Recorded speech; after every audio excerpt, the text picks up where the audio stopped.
Hello दोस्तों, आप सभी को स्वागत है प्रशांत स्टडी सेंटर में।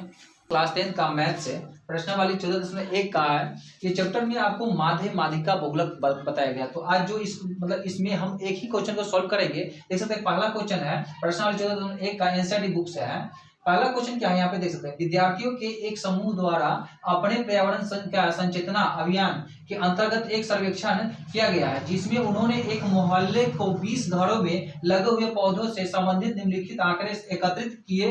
प्रति घर माध्य पौधों की संख्या ज्ञात हुई। मतलब आपको क्या करना है, यहाँ पे माध्य ज्ञात करना है। मतलब मान लीजिए यहाँ पे दिया गया क्वेश्चन में आपको दिख रहा होगा, यहाँ पे दिया गया है कैसे, जैसे पौधों की संख्या, जैसे कि पौधों की संख्या है, यहाँ पे घरों की संख्या है। तो जो पौधों की संख्या है ना फ्रेंड्स, इसी को हम वर्ग अंतराल कहते हैं। क्या बोलते हैं? वर्ग अंतराल। तो समझ सकते हैं। तो चलिए यहाँ पे पौधों की संख्या जो दिया गया है देख सकते हैं क्या है, 0 से 2 है, 2 से 4 है, 4 से 6 है, 6 से 8 है और 8 से 10, 10 से 12, 12 से 14 है। तो ये सब वर्ग अंतराल। वर्ग अंतराल क्या होता है बताते हैं, जो आपका डिस्टेंस बताता है। जैसे 0 से 2 कितना का गैप है, 2 का है।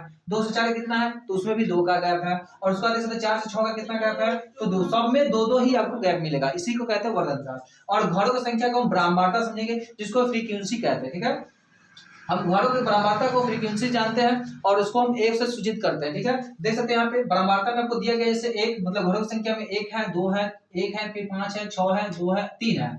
तो इस तरह से आपको ये क्वेश्चन दिया रहेगा एग्जाम में। ये क्वेश्चन बहुत ही इंपॉर्टेंट होता है, क्योंकि ये क्वेश्चन वीवीआई होता है। ये 2 से 3 नंबर का पूछा ही जाता है। ठीक है, तो चलिए इसको यहाँ पे कहा जा रहा है कि क्वेश्चन में माध्य ज्ञात करने के लिए आपने किस विधि का प्रयोग किया गया है और क्यों किया। तो हम माध्य निकालेंगे किस विधि से, तो देख सकते हैं। चलिए पहले हम क्या करेंगे, इसको इस तरह से हम सजा लेंगे। ठीक है, तो चलिए हम सजाते हैं।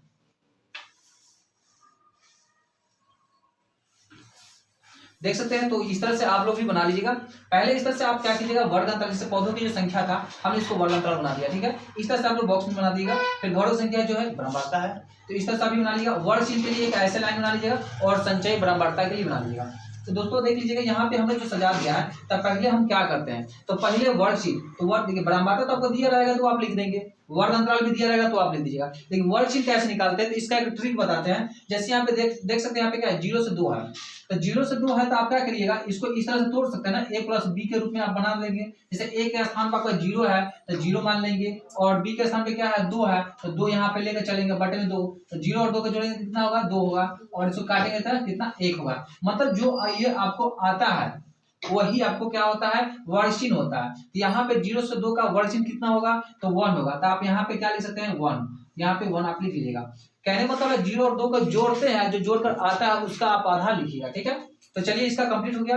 अब देखिए 2 से 4 है, तो 2 से 4 को क्या करेंगे, दोनों को जोड़ दीजिए और उसका आधा करके लिख दीजिए। तो 4 और 2 कितना होता है, 6 होता है। तो इसका आधा कितना होगा, तो 3 होगा। तो यहाँ पे हम 3 लिख देते हैं। ठीक है, नेक्स्ट क्या देख सकते हैं, 4 से 6 है, तो 4 से 6 का जोड़ देंगे और उसका ठीक आधा लिखेंगे। तो 4 और 6 को जोड़ने कितना होता है, 10 होता है, और 10 का आधा कितना होता है, तो 5 होता है। चलिए हम यहाँ पे 5 लिख देते हैं। ठीक है, तो आप लोग को दिख रहा होगा ना। तो चलिए नेक्स्ट क्या देख सकते हैं, यहाँ पे 6 से 8 है, 8 6 कितना होता है, तो 14 होता है, और 14 का आधा कितना होता है, तो 7 होता है। तो चलिए हम इसको यहाँ पे 7 लिख देते हैं। ठीक है, हमने लिख दिया। नेक्स्ट क्या देख सकते हैं, 8 और 10 है, तो मतलब 8 और 10 को जोड़ दीजिए तो 18 होगा। 18 का आधा कितना होगा, तो 9 होगा। तो यहाँ पे आप 9 लिख देंगे। ठीक है, तो चलिए नेक्स्ट क्या है, 10 और 12 है, 10 और 12 को जोड़ेंगे तो 22 होगा, और 22 का आधा कितना होगा, तो 11 होगा। तो चलिए आप 11 इस तरह से लिख दीजिएगा। ठीक है, हमने 11 यहाँ पे लिख दिया।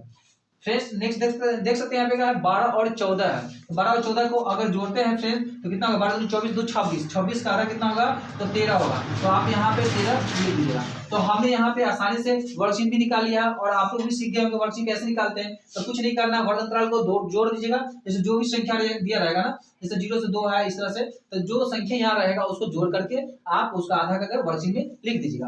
अब हमको संचय ब्राह्मणता निकालना होता है। तो ये कैसे निकालेंगे, तो इसका बहुत ही आसान ट्रिक है। जैसे कि आपको ब्राह्मणता से और वर्ग चिन्ह को गुना करके लिखा जाता है, तो वही संचय ब्राह्मणता निकाला जाता है। ठीक है, तो चलिए हम क्या करते हैं, यहाँ पे ब्राह्मणता 1 है, वर्ग चिन्ह भी 1 है, तो दोनों को गुना करके लिख देते हैं। तो चलिए हम लिखते हैं, तो 1 को 1 से अगर गुना करते हैं तो कितना होता है, 1 ही होता है। तो चलिए हम यहाँ पे 1 लिख दिया। ठीक है, तो आपका ये पहला संचय ब्राह्मणता निकल गया। नेक्स्ट देख सकते हैं 2 है, तो बराबर यहाँ 2 है, यहाँ भी वर्ग चिन्ह कितना है, 3 है। तो 2 को अगर 3 से गुना करते हैं तो कितना होता है, तो 3 दूनी 6 होता है। तो चलिए आप यहाँ पे 6 लिख दीजिएगा। फिर देख सकते हैं यहाँ पे 1 है और 1 को 5 से गुना करेंगे कितना होगा, तो 5 ही होगा ना। तो चलिए यहाँ पे 5 लिख दीजिएगा। तो चलिए आपका ये भी निकल गया। फिर नेक्स्ट क्या है, 5 को 7 से गुना करेंगे तो 5 7 कितना होगा, तो 35 होगा। आप यहाँ पे 35 लिख दीजिएगा। ठीक है, दिख रहा है ना।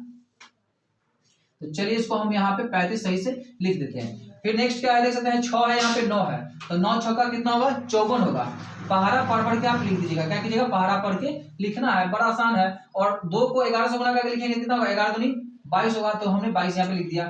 फिर 13 को 3 से गुना करके लिख दिया, तो 13 3 कितना होता है, 39 होता है। यहाँ पे 39 आप लिख देंगे। तो फ्रेंड्स चलिए हमने संचय बराबरता ही आसानी से निकाल लिया है और वर्कशीट भी निकाले हुए हैं पहले से। तो देख लीजिए आप क्या कीजिए, अब यहाँ से हम बराबरता को जोड़ लेते हैं और संचय बढ़ता है। इसमें फॉर्मूला का हमको जरूरत पड़ता है। कहने का मतलब है माध्य हमको निकालने के लिए कहा जा रहा है, तो माध्य का फॉर्मूला होता है, पहले उसको जान लेते हैं। तो माध्य का फॉर्मूला जो होता है फ्रेंड्स, माध्य बराबर होता है सिग्मा एफ एक्स बटे में सिग्मा एफ। ये फॉर्मूला का बहुत ही जरूरी होता है। तो चलिए इसमें सिग्मा एफ एक्स क्या है और सिग्मा एफ क्या है, तो उसको हम जान लेते हैं। तो चलिए सिग्मा एफ एक्स जो है फ्रेंड्स आपका ये सिग्मा एफ एक्स हो जाता है, इसको सिग्मा एफ एक्स कहते हैं और इसको हम सिग्मा एफ कहते हैं। ये भी आप लोग जान गए। तो चलिए हम इसको आसानी से पहले जोड़ लेते हैं। क्या कहते हैं, जोड़ लेंगे। जब जोड़ेंगे तो देख सकते हैं यहाँ पे अगर 2 में 1 जोड़ेंगे 3, 3 1 4, 4 और 5 9 हो जाएगा, 9 6 15, 15 और 2 17 और 3 20 हो जाएगा। तो आप आसानी से यहाँ पे क्या लिख दीजिएगा, 20। आपको ये 20 हो जाएगा बराबरता। ठीक है, इसी को हम सिग्मा एफ बोलते हैं और संचय बराबरता को आप जोड़ लेते हैं। तो देखिए इधर से 2 9 है, 9 2 11, 11 4 15, 15 5 20, 5 25, 25 और 6 31, 31 और 1 32। 32 का आप 2 लिख लेंगे यहाँ पे। अब जहां से 3 है, 3 3 6 2 8, 8 5 13, 8 5 13, 13 3 16। तो चलिए 13 3 16 मतलब 162 आपका आया। तो हमने यहाँ पे आसानी से 162 भी निकाल लिया। ठीक है, लिख दिया। तो ये सिग्मा एफ एक्स आपका निकल गया। फिर और यह आपका क्या है, सिग्मा एफ निकल गया। तो बराबरता का जोड़ लेना होता है और संचय बराबरता का, दोनों को भाग कर दीजिएगा। तो जो अधिक संख्या होगा उसको ऊपर लिख लेंगे। जैसे 162 है तो हमने 162 ऊपर लिख देंगे और बटे में 20 है तो 20 लिख देंगे। अब यहाँ से क्या करेंगे फ्रेंड्स, ये निकल ही गया। अब इसको भाग कर दीजिए। तो चलिए हम भाग करके देख लेते हैं। क्या कीजिएगा, भाग। तो देखिए यहाँ पे 20 से 162 को भाग करते हैं। तो चलिए हम यहाँ पे करते हैं 20 को 162 से। तो देखिए फ्रेंड्स यहाँ पे 20 का पारा में 162 है, यहाँ पे 162 लिखेंगे। 20 का पारा में 162 है नहीं है, उससे कम है कितना, तो 8 बार में 160 है ना, 8 बार में 160 तो हाँ है। अब माइनस कर देंगे, 2 होगा, यहाँ पे 0 हो जाएगा, 0। फिर दशमलव लगा सकते हैं बिल्कुल, तो यहाँ पे 0 पड़ जाएगा। 20 से कम 20 मतलब ये समझिए एक तरह से फ्रेंड्स आपका कट गया। मतलब आपका ये जो आया 8 दशमलव कितना आया, 1 आया, 8.1 आया। तो आप यहाँ पे लिख सकते हो फ्रेंड्स माध्य बराबर कितना, 8.1। ठीक है फ्रेंड्स, ये आपका आंसर हुआ। तो चलिए फ्रेंड्स वीडियो कैसी लगी, अगर वीडियो अच्छी लगी तो बिल्कुल लाइक शेयर कमेंट जरूर कीजिएगा। फिर मिलेंगे नेक्स्ट वीडियो में, तब तक के लिए जय हिंद।